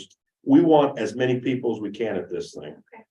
I don't encourage you to open it up on the website, and say, hey, it's not a town hall. And then the only other thought I have, would you like me to invite the citizens review committee members? I think so. They're well represented. I think it was a broad. Well, And we all already agreed and on approved who of those- this. So let's do that. And then we need to get him names. Probably sooner than later, that way. I think you ought to have the administrators put somebody off the site councils for, Okay. Yeah, maybe one. I mean, have the administrator. I'll do more than one, just. Two or three, or invite the whole site council. Yeah. I mean, there can't be that many, I mean, you know what I'm saying? If you have a patron that comes in and says, hey, I didn't get invited, okay, you want to come? Yeah. 9 times out of 10, they're like, no, I don't. I just wanted to tell you. I wanted to Right. come." But seriously, we're not gonna blanket statement to everybody, but if somebody comes in and says, hey, I didn't get invited, okay, come on in. Yeah. We're not gonna have 50 people that want to do that. We're gonna have one, Sure. but hey, more the merrier. So, Okay, so the citizen review committee, site council, and then why don't we send Mr. Nelson if you have a few thoughts to him, but we need to do it before, according to this timeline, November 1st, which is next Tuesday. Which is next week. Yep. you know, if you send out some invitations before Thanksgiving, you're probably gonna be just fine. I'll follow up with August and Mr. Nelson with survey, just see where you guys are at. But if we can get that 50 or 60 names, I think we have communication language for you to send out. So all you need to do is get the names. So we don't need it. We don't need to do it that next week. I think by next board meeting, we'd be fine. It might be better to stay on top of it, Okay. so we don't forget, So let's do it by next week. or by next week meeting or something. If you could send it with an email. Would be No, better, that's- right? Yeah. Beggars can't be choosers. That's good. Okay, so then we have personnel on the agenda. Yeah. Thank you're you. right. I joyfully move to accept the personnel as presented. Second. We have a motion and a second to joyfully accept personnel as presented. All those in favor? Motion carries 7-0. I move we adjourn. Second. All those in favor? Motion carries 7-0. Thank you. Thank you for saying the motion. I love it. It's my mother's retirement on the list tonight, so I joyfully accept her retirement. Thank you, Jeff. But, Nice to see you. Yeah. Thank you. but have you seen that commercial? Yes, Awesome. There's a, we are looking up. there's a commercial, there's like a video kind of thing. It's like a kid. You know, I think, I don't normally do it in this structure. Well, we don't normally do it. But I enjoy it. The pre-meeting is,